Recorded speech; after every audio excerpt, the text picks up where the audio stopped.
नमस्कार, जनाधिकार TV news network में आप सभी का स्वागत है। मैं हूं आपके साथ कंचन मिश्रा। चलिए रुक करते हैं आज की कुछ खास खबरों की तरफ।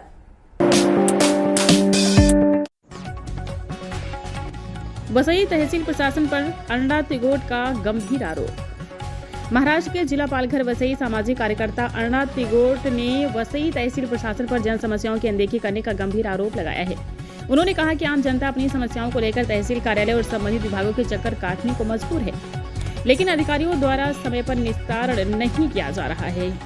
अर्णा तिगोट ने विशेष रूप से महसूल विभाग और अन्ना पुरखा विभाग की कार्यप्रणाली पर सवाल उठाते हुए कहा कि दोनों विभागों में भारी लापरवाही देखने को मिल रही है। लोगों को जरूरी दस्तावेज, राशन संबंधी समस्याओं और अन्य प्रशासनिक कार्यों के लिए परेशान होना पड़ रहा है। उन्होंने आरोप लगाया कि विभागीय कर्मचारियों की उदासीनता के कारण गरीब और जरूरतमंद जनता सबसे ज्यादा प्रभावित हो रही है। कई शिकायतों के बावजूद समस्याओं का समाधान नहीं हो पा रहा है, जिससे नागरिकों में भारी नाराजगी व्याप्त है। अर्णा तिगोट ने प्रशासन से मांग की है कि जनता की समस्याओं का तत्काल समाधान किया जाए और लापरवाही बरतने वाले अधिकारियों व कर्मचारियों पर सख्त कार्रवाई की जाए।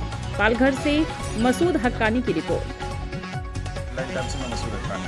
और आज बात करेंगे प्रजा स्वराज पक्ष के संस्थापक और राष्ट्रीय अध्यक्ष अन्ना साहब तिगोट से। इनसे जानने की ये कोशिश करेंगे महसूल विभाग और अन्न पुरवठा में जो ये सारी शिकायतें आ रही है, चूँकि ये दिन प्रतिदिन जन समस्याओं को लेकर कभी इनको तहसील में देखा जाता है, कभी सरकारी दफ्तरों में, तो इन जन समस्याओं का समाधान आसानी से होता है या इनको कितने परिस्थितियों से गुजरना पड़ता है। धन्यवाद। अन्ना साहब, जैसा कि आप दिन ब दिन जनता की समस्या को लेकर कभी तहसील में, कभी कलेक्टर ऑफिस या कभी जो है अन्य सरकारी दफ्तरों में आप जाते हैं, तो आपको क्या लग रहा है जिस तरह महसूल है और पुराठा में आज लोगों की समस्या है, तो क्या उस समस्या का समाधान आसानी से हो जाता है? जय भीम, जय आदिवासी। बघा, विषय असा एवढा गंभीर झालेला आहे की पुरवठा प्रशासनाचा जो भ्रष्टाचार आहे आणि महसूल प्रशासनामध्ये जो भ्रष्टाचार खूप मोठ्या प्रमाणात घोकाळलेला आहे, ते याच्यामध्ये ज्या प्रशासनाची जबाबदारी ज्या अधिकाऱ्याकडे दिलेली आहे, तो अधिकारी हा निपक्ष असला पाहिजे, तरच ह्या सगळ्या समस्या सुटू शकतील। जसं पुरवठ्याचा सुद्धा त्याचा जो पुरवठा अधिकारी आहे तो सुद्धा निपक्ष असेल तरच ह्या विषयावर आपण काहीतरी मार्ग काढू शकतो। परंतु गेल्या काही वर्षापासून ह्या विषयामध्ये जेव्हा आम्ही पाहतो तर तुम्हाला एक साधारण उदाहरण देतो।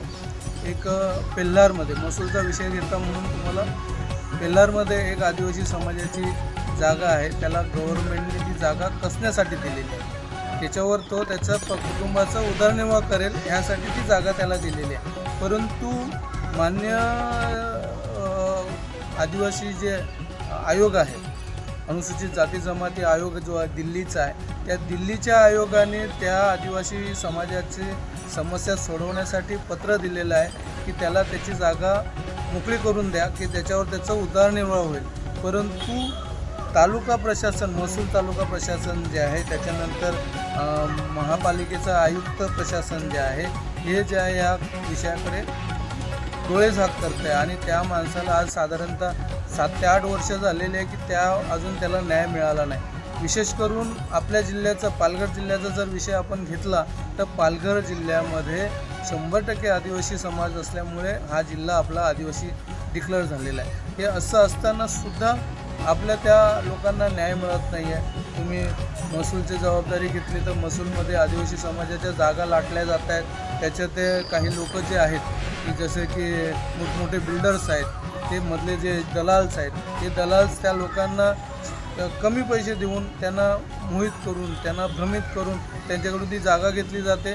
त्यांना काही प्रमाणात पैसे दिले जातात, नंतर त्यांना पैसेच दिले जात नाही। नंतर मग गुपचूप ते ही प्रक्रिया पूर्ण करून ती जागा त्यांच्या नावावर करून जाते, तोपर्यंत आदिवासीला कळतच नाही। तर असे सगळे खूप मोठे विषय, आज गौणखनिजाचा विषय घेतला तर गौणखनिजसुद्धा खूप मोठ्या प्रमाणात चोरून जंगलांची खूप मोठ्या प्रमाणात वाताहत होत चालली आहे, जंगलं तोडली जात आहेत, त्याच्यातला मुरूम उचलून तो चोरी केला जातो आहे। तर त्या रॉयल्टीसारखा संदर्भ आहे, त्याच्यातसुद्धा प्रशासन ढीम आहे।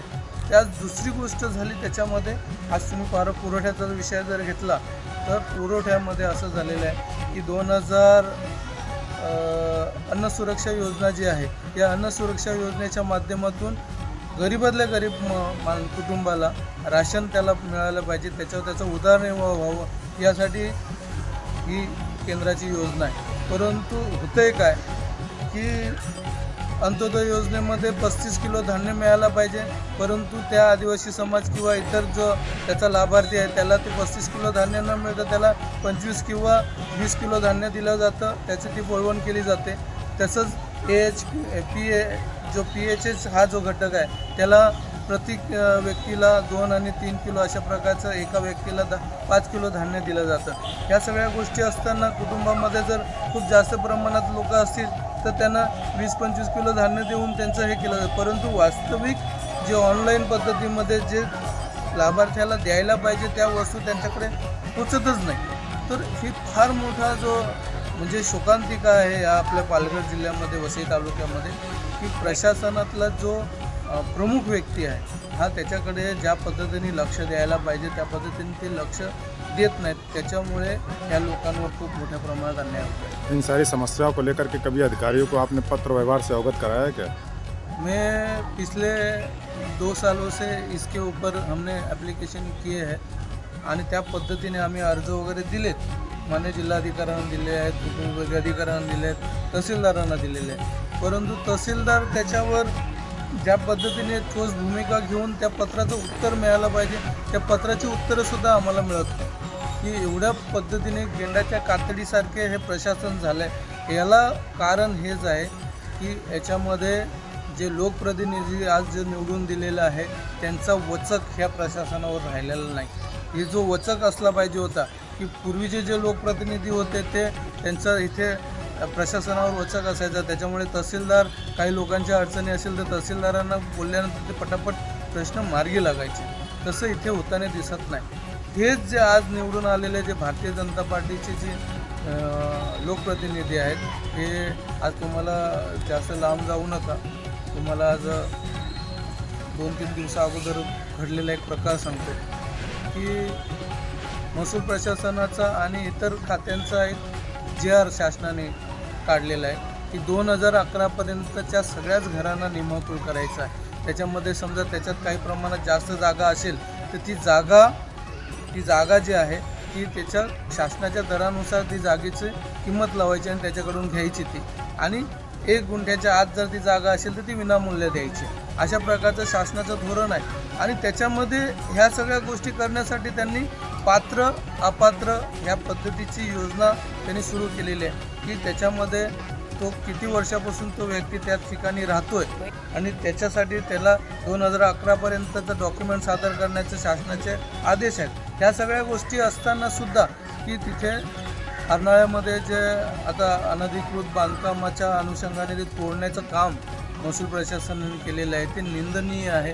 मी माननीय तहसीलदारांचा निषेध व्यक्त करतो त्याच्यासाठी. और भी जगह अवैध निर्माण हो रहा है बिल्डरों द्वारा, आदिवासियों की ज़मीन को लेकर के कहीं गाला बना करके बेचा जा रहा है. तो इन सब सारी चीज़ों को लेकर के क्या अगर इन शिकायतों का निस्तारण नहीं होता तो आपका पक्ष क्या करेगा? देखो, हमने तो अभी सोचा है, हमने पार्टी का अभी हमारा 31 मई को पार्टी का एक प्रोग्राम होएगा. वो प्रोग्राम में हम सब हमारे पार्टी के जो आला अधिकारी जो है, हमारे पदाधिकारी है, हमारे कार्यकर्ता है, इन सब से मिलकर हमने 2 तारीख निश्चित की हुई है. एक है 17 सितंबर, वहाँ मराठवाड़ा मुक्ति दिवस है, तो उस समय में हम वहाँ से पैदल लॉन्ग मार्च निकालेंगे. माननीय जिलाधिकारी औरंगाबाद और कोकण विभागीय आयुक्त औरंगाबाद. और दूसरा हम यहाँ हमने सोचा है कि यहाँ हम माननीय जिलाधिकारी यहाँ भी हम लॉन्ग मार्च निकालेंगे वसई से जिलाधिकारी, और वहाँ हम ये जो बातें यहाँ जो समस्या सामने आ रही है तो उसके उसको लेकर हम जिलाधिकारी औरंगाबाद और जिलाधिकारी पालघर इनसे बात करेंगे. और उससे पहला हम बात करेंगे, अगर वो उसमें नहीं होता है तो फिर हम लॉन्ग मार्च का सोचेंगे. माननीय तहसीलदारांचा आम्ही निषेध करतोय त्या अर्नाळ्याच्या ज्या आदिवासी समाजाच्या जे घरं तोडण्यात आलेले आहे त्या व्यक्तीसाठी ते जो काळं काम त्यांनी तिथे केलेलं आहे त्याचा आम्ही निषेध व्यक्त करतो की शासनाच्या ज्या कंडिशन्स आहेत की पात्र अपात्र केल्याशिवाय कुठल्याही प्रकारचं घर तोडू नये किंवा त्याच्यावर कारवाई करू नये. तर ह्या सगळ्या गोष्टी असतानासुद्धा तहसीलदारांनी भारतीय जनता पार्टीच्या लोकप्रतिनिधींच्या पेशरवर ती कारवाई केलेली आहे का?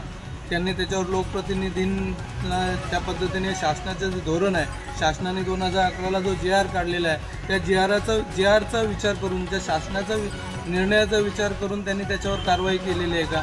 अशा आमचे त्यांच्यावर तहसीलदारांना प्रश्न आहे की त्यांनी कशा आधारावरती कारवाई केलेली आहे. त्या आदिवासी समाजातल्या माय माऊली आणि त्या अपंग व्यक्तींनासुद्धा, दिव्यांग व्यक्ती ज्या आहेत त्यांनासुद्धा त्यांनी घरापासून वंचित ठेवलेलं आहे. ते आमचं जे शासन आहे, केंद्राचं शासन आहे आणि राज्य शासन आहे, हे म्हणतात की प्रत्येक व्यक्तीला घर, प्रत्येक व्यक्तीला शौचालय, प्रत्येकाला अन्नधान्य, या सगळ्या गोष्टी त्याला मिळवून दिल्या पाहिजेत, त्याला मिळाल्या पाहिजेत. यासाठी काम केलं, यासाठी कटिबद्ध आहेत असं ते मोदी सरकार म्हणतं आहे आणि आमचं फडणवीस सरकारसुद्धा म्हणतं आहे. परंतु तशा पद्धतीने काम होतं आहे का? हा प्रश्न आहे आमचा प्रशासनाला की तुम्ही एखाद्या लोकप्रतिनिधीच्या पेशरला जर तुम्ही हे धरून जर अन्यायकारक भूमिका घेऊन गोरगरीब लोकांना जर घरापासून, त्यांच्या राहत्या घरापासून जर वंचित करत असाल तर ते चुकीचं आहे. तुम्ही त्या ठिकाणी शासनाच्या धोरण, शासनाचा निर्णय ह्याचं पूर्ण पालन करायला पाहिजे.